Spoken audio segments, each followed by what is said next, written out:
Когда видишь такое, кажется, что земле больно, кромсается на куски, иссякается, растирается в пыль,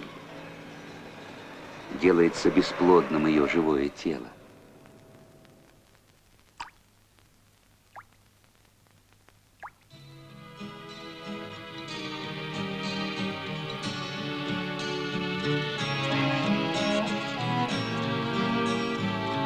А ведь по природе своей она добрая, щедрая. Она матушка, кормилица, так говорят о земле в народе. Мы живем в век величайшего парадокса. Люди объединяются для того, чтобы защитить от самих себя биосферу, тонкую пленку жизни Земли. Почва – важнейшая часть биосферы. На 10-м Международном конгрессе почвоведов, на этот раз собравшемся в Москве, главным был вопрос о разумном использовании Земли, о сохранении и повышении ее плодородия. В нем приняли участие представители 64 стран. Объем работы – 400 научных докладов. 2000 советских и зарубежных специалистов решили, нужны коллективные усилия всех почвоведов, всех земледельцев мира в благородном, жизненно важном деле охраны и экономного использования почвенных ресурсов планеты.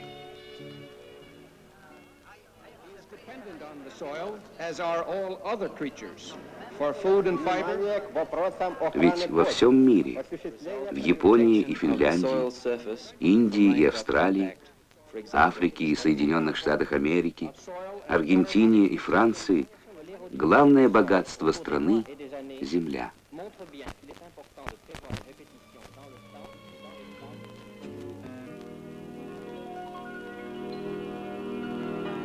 Декрет о земле был вторым после декрета о мире документом молодой Советской Республики.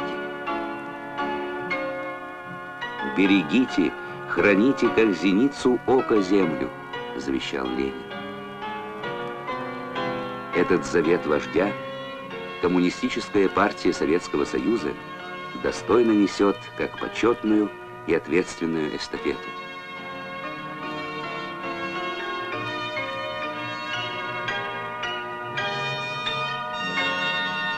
Беречь землю. Сколько насущных для земледельца проблем вобрали в себя эти два слова. И, пожалуй, главное из них – борьба с эрозией.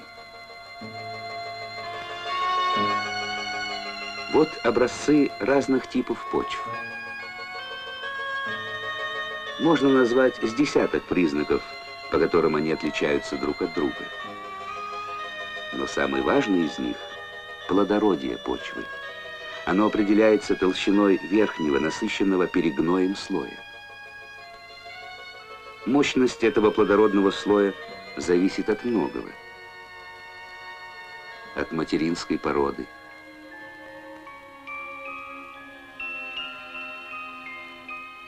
от рельефа местности,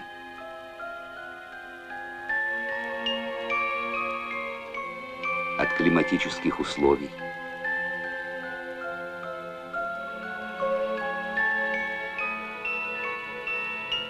от времени, в течение которого шел процесс образования почвы.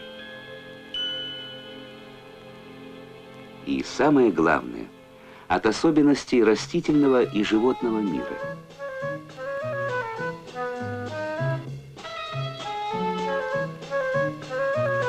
Многочисленные живые существа принимают участие в создании и улучшении почвы. Они перерабатывают растительные остатки, рыхлят почву, помогая проникновению кислорода, вносят изменения в ее состав и структуру.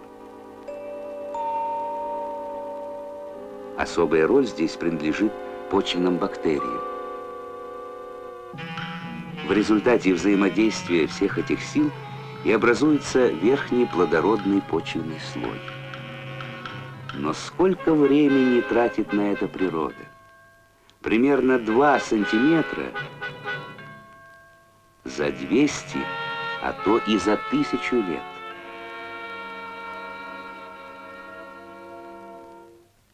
А разрушить его очень легко. Вся история земледелия – диалектически единое и противоречивое действие. Человек не может не обрабатывать землю, но, вспахивая ее, он вольно или невольно зачастую вызывает эрозию, истощение и разрушение верхнего плодородного слоя почвы. Запускает процесс эрозии человек, довершают его вода и ветер.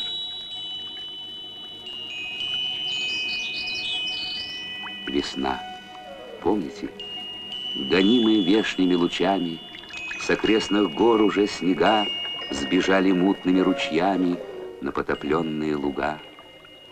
Это поэзия весны. А вот проза.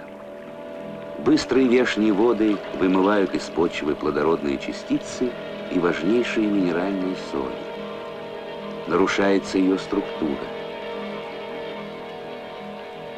Ослабевает земля.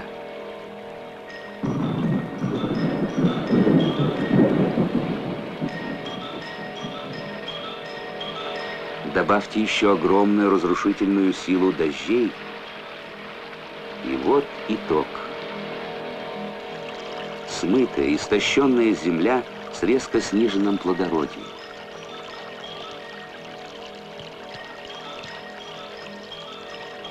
А сделала это вода. Та живительная вода, без которой даже самая плодородная почва мертва. От человека зависит, злом или благом обернется вода для земли. Представьте, с какой силой понесутся дождевые потоки по этим бороздам, проложенным вдоль склона. А если вспахать этот же склон вот так, поперек, то каждая борозда, каждый гребень пашни, а потом и каждый ряд всходов не только приостановят разрушительный бег воды, но и помогут удержать в земле драгоценную влагу. Каждое поле, каждый участок земли требует своего индивидуального подхода. Там, где меньше опасность смыва, лучше возделывать пропашные культуры.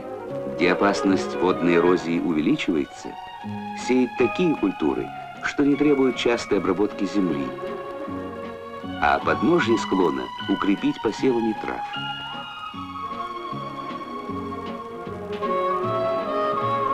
Но началом всему должно стать всестороннее изучение особенностей рельефа, состава и состояния почв.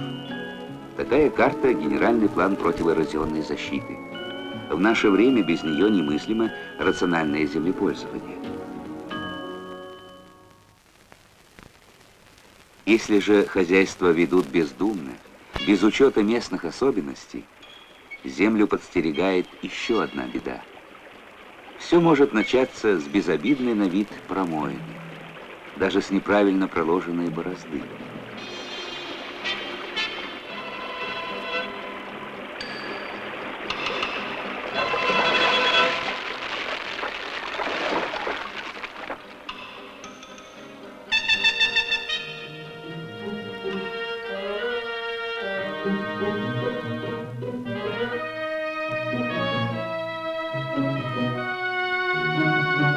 Говорят, слово «овраг» идет от корня «враг».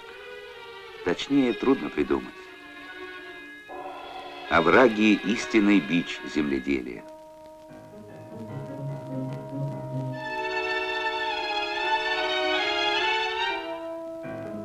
Вот она, обезображенная ими земля.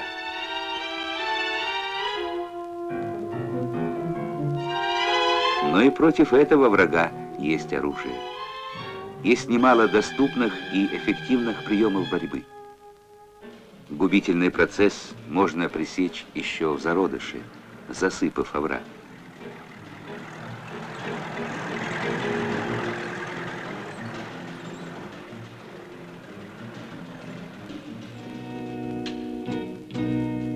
Если овраг настолько велик, что засыпать нельзя, его сплошь засаживают деревьями и кустарниками. Это и рост оврага приостанавливает, и дает человеку новые лесные угодья.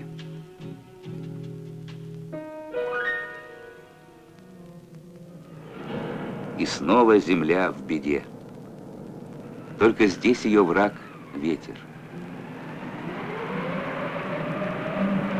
Там, где в почве постоянный недостаток воды, где частое гостья засуха, земле угрожает ветровая эрозия.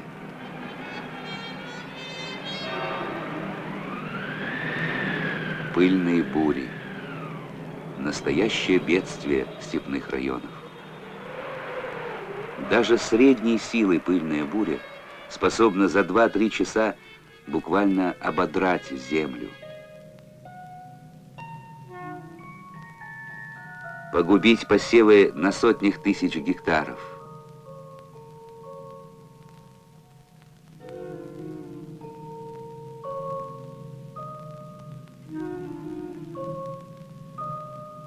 Смести в бесполезные горы тонны плодородных частиц, которые так нужны на полях.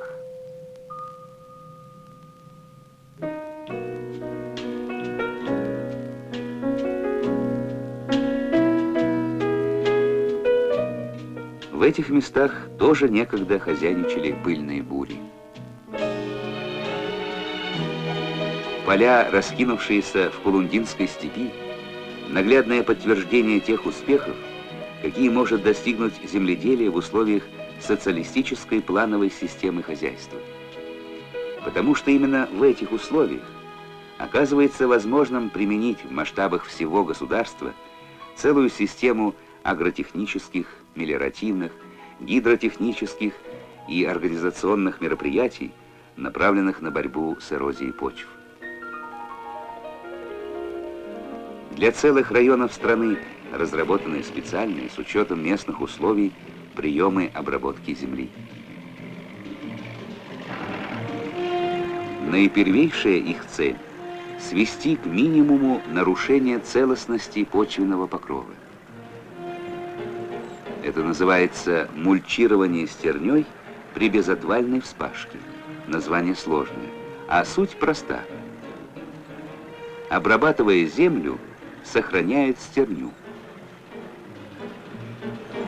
Она не подпустит ветер близко к земле, как щит отразит прямые удары дождя, сдержит стремительный бег талых вод.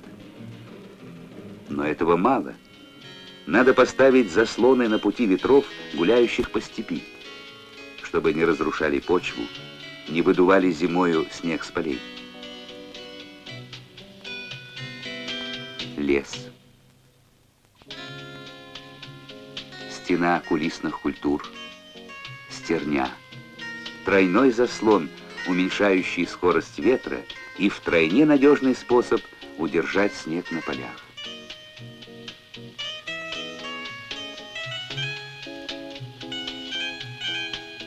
А снег — вода для весенней земли.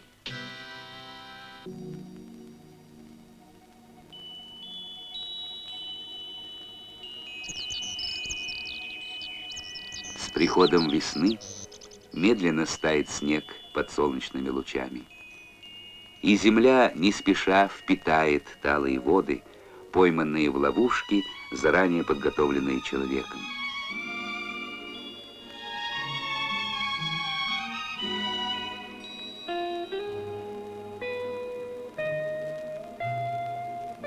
Вода-разрушительница земле не нужна, но вода, влага животворная, необходима. Возьмем же в союзники разум, науку, любовь к земле и заботу о ней, и тогда ухоженная, напоенная, возвращенная к жизни, она отблагодарит нас со всей добротой своей и щедростью.